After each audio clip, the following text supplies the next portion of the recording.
Hello বন্ধুরা, কেমন আছো তোমরা সবাই? আশা করি তোমরা সবাই ভালো আছো। ভগবানের কৃপায় যে যেখানে আছো ভালো থেকো, সুস্থ থেকো, এই কামনাই করি। মামনের মনের কথাতে তোমাদের সকলকে সুস্বাগতম।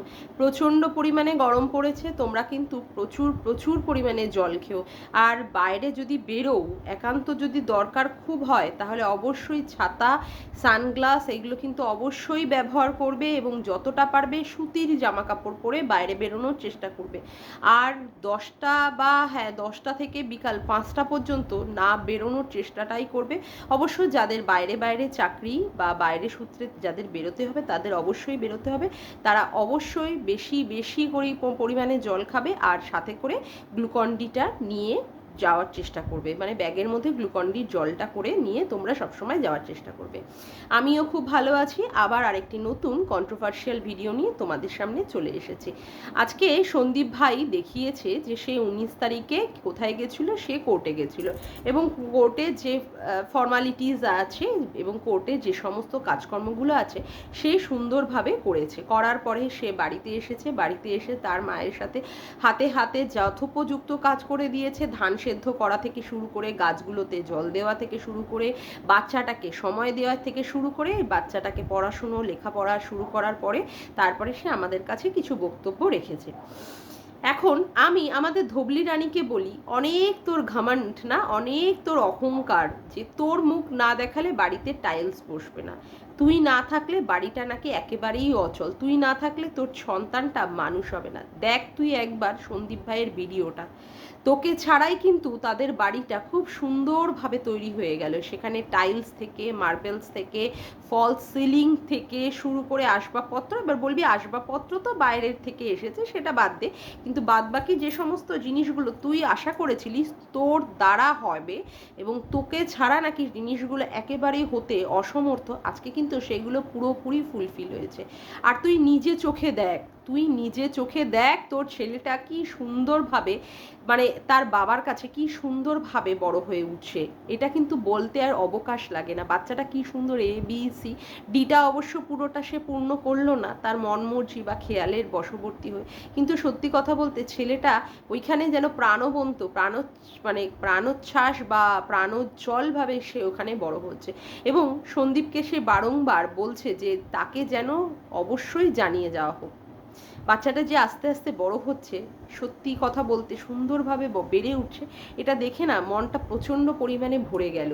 এত ভালো লাগছে যে একটা সিঙ্গেল ফাদার হয়ে, হ্যাঁ সিঙ্গেল প্যারেন্ট হয়ে কি সুন্দরভাবে সন্দীপ ভাই তার ছেলেটাকে বড় করে তুলেছে।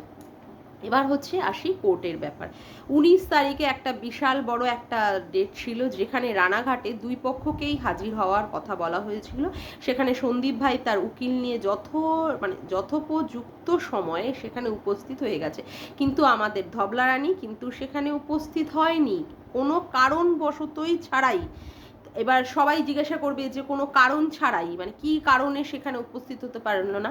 ধবলা রানী কিন্তু ভিডিওতে দিয়ে দিয়েছে সেখানে সে তার দাদা, বৌদি, বৌদির মা এবং বৌদির কোনো কাকা, মানে বৌদির তরফের কেউ হয়তো এসেছে, তাদেরকে নিয়ে তারা সুন্দরভাবে হাসনাবাদ অর্থাৎ টাকি সাইডে গিয়েছিল। সেখানে তারা ঘুরতে বেড়াতে ঘুরে করে তারা কিন্তু সময় কাটিয়েছে। তা বলি, এই যে সমন নিয়ে নোটিশ চোর করে এত বড় বড় তোরা কথা বললি, ধবলি রানী তোর দালাল দিদিও পর্যন্ত সন্দীপকে এইভাবে চোর অপবাদ দিয়ে দিল। আজকে তুই কি করলি? তুই 19 তারিখের যে হিয়ারিংয়ের ডেটটা ছিল তুই তো না জানা হোসনি, তুই তো সবই জানতিস, তাহলে কেন তুই সেখানে উপস্থিত হলি না? কেন তুই হাজিরা দিলি না? আসলে ব্যাপারটা কি বলতো, তুই ভালোই বুঝতে পারছিস যে তোর সমস্ত দিকে কোণঠাসা হয়ে যাচ্ছিস তুই, সেই জন্য তুই নিজেকে প্রোটেক্ট করার চেষ্টা করছিস, যেন তেন উপায়ে নিজেকে সেফ সাইড খেলার চেষ্টা করছিস। আসলে তুই তো চোর, তুই তো চোর। সন্দীপ ভাই ভালোভাবেই বুঝিয়ে দিয়েছে যে যারা চুরি করে তারাই এই ধরনের কাজগুলো করে বেড়ায়, তারা কোর্টের ডেট পড়লেই সেখানে হাজিরা দেয় না, হ্যাঁ তার জায়গা তারা অন্য জায়গায় ফুর্তি করতে বেরোয়। যেমন করে তুই আজকে ফুর্তি করতে বেরোলি, বলছি ল্যাটাকে দেখালি না কেন? তোর কমেন্ট বক্সে তো ল্যাটাকে দেখানোর জন্য আর্জি ছিল, ল্যাটার নাম ধরে। ল্যাটাকে দেখালি না কেন? ল্যাটা যে তোদের সাথে যায়নি তা তো নয়, ল্যাটা তো তোর সাথে যাবেই। তুই যেখানে যেখানে গামলা, যেখানে যেখানে ল্যাটাও তার পিছনে পিছনে। মানে ভ্যালেন্টাইন্স ডেতে ঘুরতে গেলি, এত মহা তীর্থ করতে গেলি, সেই তীর্থতেও ল্যাটাকে পার্টনার বানিয়ে নিয়ে গেলি, আর আজকের মতো এইরকম জায়গায় তুই ল্যাটাকে নিয়ে যাসনি। এটা কখনোই হতে পারে না। আজকে দেখ গামলা, তোর ব্যর্থতা, তুই একটা মেয়ে হিসাবে সব দিক দিয়ে ব্যর্থ। তুই না ভালো হতে পেরেছিস কারোর ভালো বউ, না হতে পেরেছিস কারোর ভালো ছেলের বৌমা, না হতে পেরেছিস তুই মা হিসাবে তো তুই একেবারেই ব্যর্থ। আজকে তোকে ছেড়ে তোর বাচ্চাটা কিভাবে সুন্দরভাবে হেসে খেলে বেড়াচ্ছে, একবারের জন্য বলছে না যে তোর উপস্থিতির কথা, যে তুই কেন নেই। অথচ ওর বাবা যখন বাড়িতে না থাকছে, বাবা কোথায় গেল, বাবা তাহলে কেন বলে গেল না, এই সমস্তগুলো কিন্তু সে বারংবার জিজ্ঞাসা করছে, তার হয় ঠাকুমার কাছে, নাহলে ঠাকুর দাদার কাছে। আর বাবা বাড়িতে এলেই বাবার কাছে সে বড়দের মতো, একটা বিজ্ঞ মানুষদের মতো বাবার কাছে সে কৈফিয়ত চাইছে যে আমাকে কেন বলে গেলে না। আর সেখানে তুই ছেলে চাইছিস।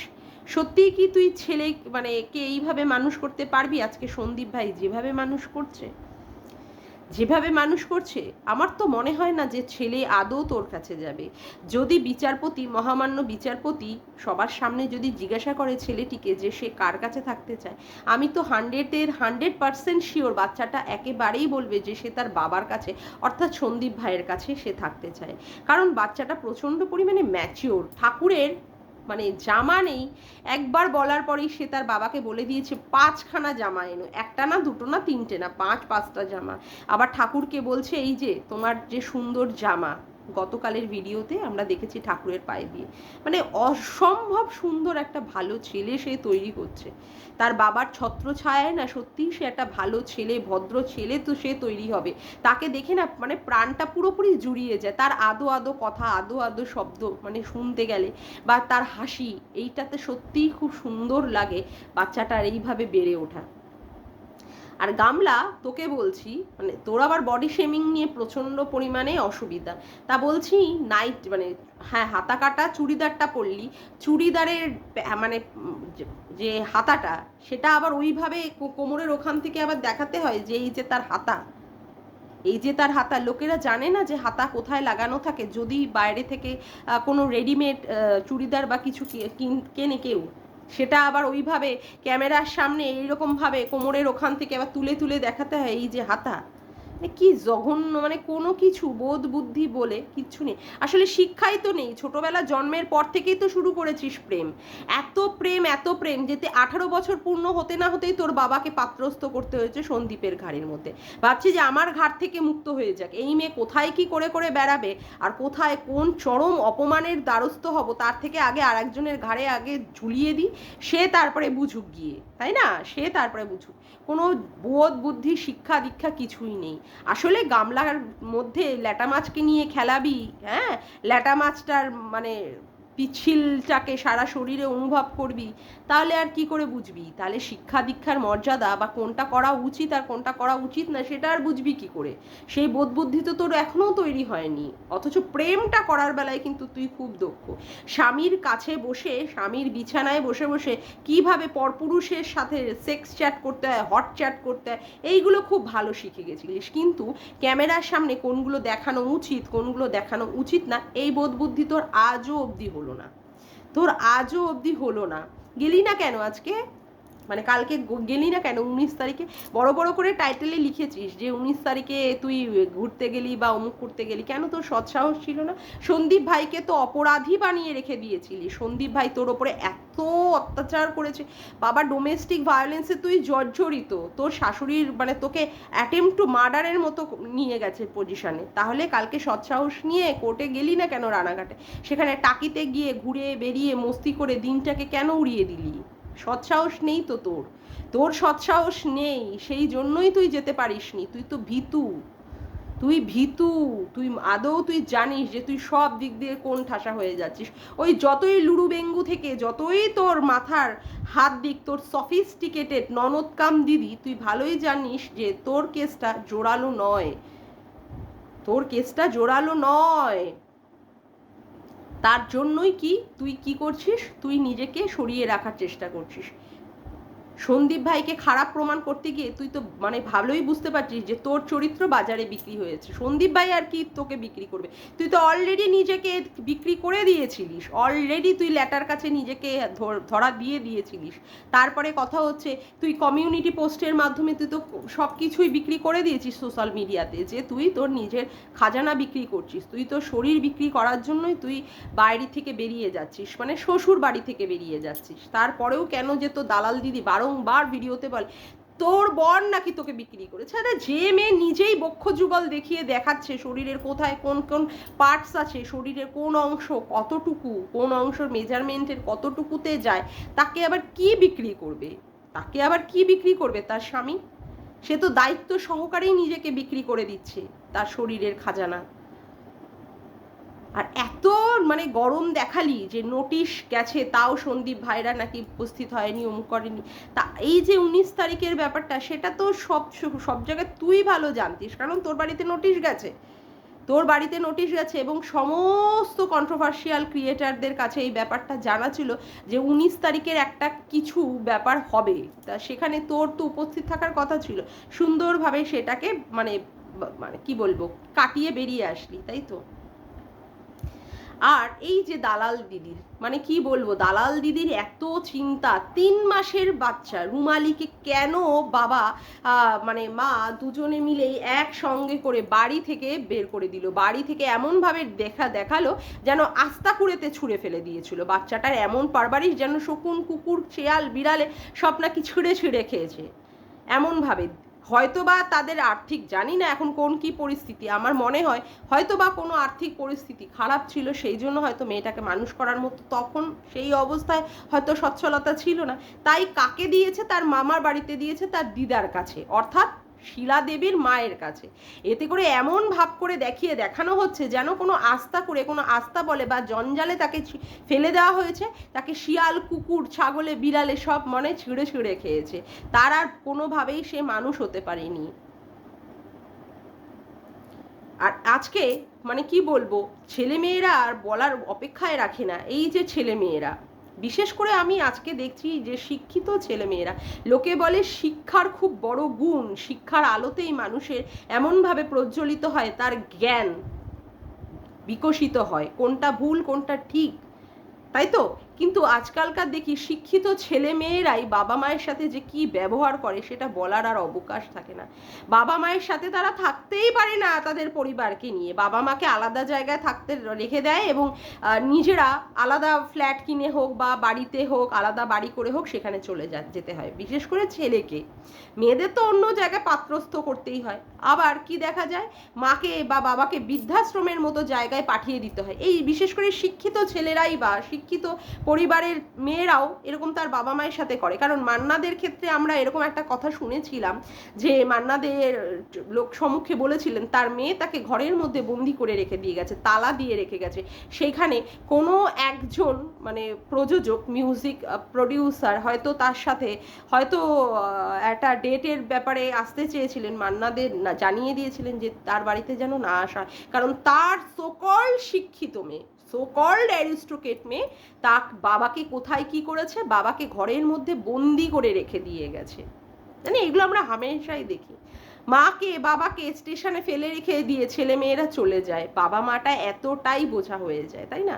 এই সমস্ত ছেলে মেয়েদের কি বাবা মায়েরা কি কোনো সময় খারাপভাবে জন্ম দিয়েছে? না, খারাপভাবে মানুষ করেছে, কিন্তু এদের পারবারিশটা এরা নিজেরাই নিজেকে এমনভাবে তৈরি করে ফেলে, মানে পারবারিশ হয়তো তাদের ভালোই হয়, কিন্তু পরবর্তীকালে তারা এমনভাবে চক্ষু মানে কি উন্মিলন করে যাতে করে বাবা মাকে তাদের কাছে প্রচণ্ড পরিমাণে ভার হয়ে যায়, মানে ভারযুক্ত একটা বস্তু হয়ে যায়। সেখানে বাবা মাকে আর তাদের সংসারের মধ্যে রাখা বা তাদের নিজেদের কাছে রাখতে হয়তো তাদের আর এতটাই অসুবিধা হয়। বাবা মায়ের নামে নোংরা নোংরা কথাবার্তা বলতেও ছেলে মেয়ের মুখ বা বুকে এতটুকু ভয় লাগে না, মুখ দিয়ে বলতেও ভয় লাগে না। আজকে রুমালিকে যেভাবেই হোক ভদ্রমহিলা জন্ম দিয়েছে, তার মায়ের কাছে রেখে মানুষ করেছে, সেই মেয়ে কিনা তার বাবার এগেনস্টে, তার মায়ের এগেনস্টে নোংরা নোংরা কথাবার্তা সমস্ত জায়গায় ছড়িয়ে বেড়াচ্ছে। শুধু তাদের মানে সমাজের মধ্যেই সেটা সীমাবদ্ধ ছিল না, মানে কনফাইন ছিল ছিল না সমাজের মধ্যে, সেটা গিয়ে বাইরেও পর্যন্ত রিভিল হচ্ছে এবং ইউটিউবের জায়গাতেও পর্যন্ত পাবলিশড হয়ে যাচ্ছে। এই ব্যাপারে ঘোরামুখী কিন্তু অসহায়তা দেখায় রুমালির, অথচ এইটা বলে না যে তোমার মা তো তোমাকে জন্ম দিয়েছে, তোমার বাবা মা দুজনে যৌথভাবে জন্ম দিয়েছে, জন্ম দিয়ে তোমাকে 3 মাস মানুষ করেছে, তারপরে তোমার দিদিমার কাছে দিয়েছে, আরে এইটুকুতেই তুমি সন্তুষ্ট থাকো, এটাই মনে করো যে অনেক বড় প্রাপ্তি। কিন্তু না, অসহায়তা, বিশাল অসহায়তা, ডাস্টবিনের মতো জায়গায় ফেলে দিয়ে গেছে, আস্তাপুরেতে তাকে ছুঁড়ে ফেলে দিয়ে গেছে। তার বলা কথাগুলোকে নিয়ে, রুমালির বলা কথাগুলোকে নিয়ে, সেইগুলোকে নিয়ে কন্ট্রোভার্সি করেছে। অথচ শিলা দেবীর ব্যাপারটা বা শিলা দেবীর হাজবেন্ডের ব্যাপারটা একবারের জন্য তারা বিচার করার প্রয়োজন পর্যন্ত মনে করেনি। এই হচ্ছে আমাদের সমাজ ব্যবস্থা, এই হচ্ছে আমাদের সমাজ ব্যবস্থা। আরে আমাদের বাবা মায়েরা যতটুকু করতে পেরেছে আমাদের জন্য, তার জন্য আমরা নিজেকে ধন্য মনে করি, আমরা গর্ববোধ করি যে হ্যাঁ আমার বাবা মা এই অবধি আমাকে করে দিয়ে গেছে, এর পরবর্তীকালে যা করার ক্ষমতা আমি করব। আর বাবা মা তো আমাদের কাছে ভগবান, আমাদের ছোটবেলায় তারা মানুষ করেছে, তাদের কাছে আমরা সন্তান ছিলাম, পরবর্তীকালে তারা বয়সকালে যখন তাদের বয়স হয় তখন তারা আমাদের কাছে সন্তান, তাদের কিভাবে ভালো করে টেক কেয়ার করব, তাদের কিভাবে ভালো করে যত্ন নেব, তাদের কিভাবে সম্মানটাকে সুন্দরভাবে রাখতে পারবো আরও, সেইটা আমার ব্যবস্থা করে। কিন্তু ছেলে মেয়েরা কি করে, বাবা মায়ের নামে মানে কথাবার্তা বলার চেষ্টা করে, বাবা মায়ের কি করে, বাবা মায়ের মানে যাই থাক পাস্টে কি থাকলো না থাকলো সেইগুলোকে তুলে তুলে নিয়ে বিক্রি করতে চলে আসে, বাবা মাকে শিক্ষা দিতে চলে আসে। ধিক ধিক ধিক, সেই শিক্ষাকে ধিক। সত্যি আজকে এত বাজে লাগছে এই সমস্ত কথাবার্তা বলে। না, আমি একটা মেয়ে, হ্যাঁ, আমার মানে সত্যি আমার বাবা মাকে আমার মানে সব সময় আমি পুজো করেছি, আমার যতদূর ক্ষমতা, এবং আমার বাবা চলে যাওয়ার পরেও আমার মনে হয় যে আমি আরও কেন করলাম না, আমি আরও কেন করতে পারলাম না, আমার এই দুঃখটা আমার সব সময়ের জন্য মনের মধ্যে কুড়ে কুড়ে খায়। আমার অনেক কিছু আমারও ইচ্ছা ছিল, হয়তো বাবার সামর্থ্যতে হয়নি, কিন্তু সত্যি কথা বলতে কি তার জন্য আমার এতটুকু ক্ষোভ নেই। বাবা আমাকে যত শিক্ষা দিয়েছে, যতটুকুই দিতে পেরেছে, এটা আমার কাছে পরম প্রাপ্তি। কত কত ছেলেমেয়েরা কতটাই পারে না, কিন্তু বাবা যতটা দিতে পেরেছে তার সামর্থ্যের মধ্যে, সেটা আমার কাছে অনেক বড় পাওনা, অনেক বড় পাওনা। ভগবান আমাদেরকে কিছু দিতে সেরকম পেরেছে কি পারেনি জানি না, কিন্তু বাবা মা আমাদেরকে যতটা দিয়েছে এর জন্য আমরা সব সময় তাদের কাছে ধন্য, মানে থ্যাঙ্কফুল। অথচ এই মেয়ে কিনা সেইখানে বাবা মায়ের চরিত্রটাকে নিয়ে বিক্রি করেছে নিলামে, মায়ের গর্ভটাকেও পর্যন্ত নোংরাভাবে কলঙ্কিত করিয়েছে অন্যান্য কন্ট্রোভার্সি ক্রিয়েটারকে দিয়ে দিয়ে। সেখানে আজকে ওর বাবা মুখ খুলতে চাইছে, সন্দীপ ভাই সেটাকে আটকে রেখে দিয়েছে। আমি তো বলবো এই ছেলে শিক্ষিত না হয়ে ক্লাস 8 পর্যন্ত পড়াশুনো করেও সে হাজার হাজার লাখ লাখ শিক্ষিত ছেলের থেকে অনেক দূরে এগিয়ে গেছে বাবা মাকে শ্রদ্ধা ভক্তি ভালোবাসার দিক দিয়ে। এই রকম ছেলেই তো আমাদের দিনে চাই, এই রকম ছেলেই তো চাই, এই রকম ছেলে তো যারা বাবা মাকে সত্যিই ভালোবাসবে, যারা বাবা মার সম্মানটাকে রাখার চেষ্টা করবে। দরকার নেই আমার ওরকম শিক্ষার, যেই শিক্ষায় শিক্ষিত হয়ে বাবা মাকে দেখবে না, বাবা মাকে ফেলে দিয়ে চলে যেতে হবে, বাবা মায়ের কি কেচ্ছা আছে সেইটাকে বিক্রি করতে চলে আসবে, দরকার নেই এরকম ছেলে মেয়ে, দরকার নেই। তার থেকে তো বলে যে সমস্ত সন্তান মানে মায়েরা সন্তানহীনতায় ভুগছে অনেক ভালো, এই রকম ছেলে মেয়ে হওয়ার থেকে সন্তানহীনতাটাও অনেকটা ভালো। দরকার নেই এরকম ছেলে মেয়ের, এত কষ্ট করে একটা সন্তানকে পৃথিবীতে জন্ম দিয়ে তারপরে সেই সন্তানের থেকে এইভাবে পাওয়া, এই পাওয়ার সত্যি দরকার নেই। তাহলে কোনো সন্তানের দরকার নেই এই ধরনের সোকল শিক্ষিত অ্যারিস্টোক্রেট সফিস্টিকেটেড মেয়ে বা ছেলের দরকার নেই এই ধরনের ছেলে মেয়েদের। আর আমি একটা কথাই বলতে চাই সন্দীপ ভাইকে, সন্দীপ ভাই তোমার বাবা যদি সত্যিই কিছু বলতে চায় তুমি বলতে দাও, সবই তো বিক্রি হয়ে গেছে ভাই। আর তুমি তোমার দিদির কোন মান সম্মানটা বাঁচানোর চেষ্টা করছো? তোমার দিদি তো সব কিছুই তোমাদের নিয়ে কন্ট্রোভার্সি করিয়ে করিয়ে সব কিছুই সবার সামনে তুলে ধরেছে, তুমি আর তোমার দিদির সম্মানটা রক্ষা করতে চাইছো কেন? এই রকম একটা কুলাঙ্গার দিদি, কুলাঙ্গার মেয়ে, মানে আমি সত্যিই চাই যে এই ধরনের কুলাঙ্গার মেয়ের মানে সমাজে কি কোনো জায়গায় কোনো স্থান যাতে না হয়। বাবা মা ভাইয়ের এগেনস্টে গিয়ে তাদের যারা ক্ষতি চাইছে বাবা মা ভাইয়ের, সেই শত্রুপক্ষের সঙ্গে হাত মিলিয়ে সেখানে মেলের মাধ্যমে বিভিন্ন জায়গায় থানা থেকে তারপরে চাইল্ড কমিশন থেকে সমস্ত জায়গায় মেলগুলো করেছে। বাপরে বাপ, মানে অবাক কাণ্ড, আমি সত্যি অবাক, মানে কোনো ভাষা নেই এটাকে মানে ব্যক্ত করার, যে এই এতটাও অসভ্য মেয়ে বা আছেও পৃথিবীতে। অ্যারিস্ট্রোকেসি, তোর অ্যারিস্ট্রোকেসিকে ধিক, রুমালি তোর শিক্ষাকে ধিক, তোর টাকা পয়সাকে ধিক, ধিক ধিক ধিক, অসভ্য মেয়ে কোথাকারে, ছি। যাকগে, আজকের মতো ভিডিওটা আমি এখানেই শেষ করলাম। আমার ভিডিওটা যদি তোমাদের ভালো লেগে থাকে তবে অবশ্যই একটি লাইক করো, কমেন্ট করো, শেয়ার করো, আর চ্যানেলটিকে বেশি বেশি করে সাবস্ক্রাইব করে রেখো, আর অল নোটিফিকেশান বেলটিকেও অন করে রেখো এরকম নতুন নতুন ভিডিও পাওয়ার জন্য। আজকের মতো তবে আসি বন্ধুরা, আবার দেখা হচ্ছে একটি নতুন ভিডিওর সাথে। Bye, tata.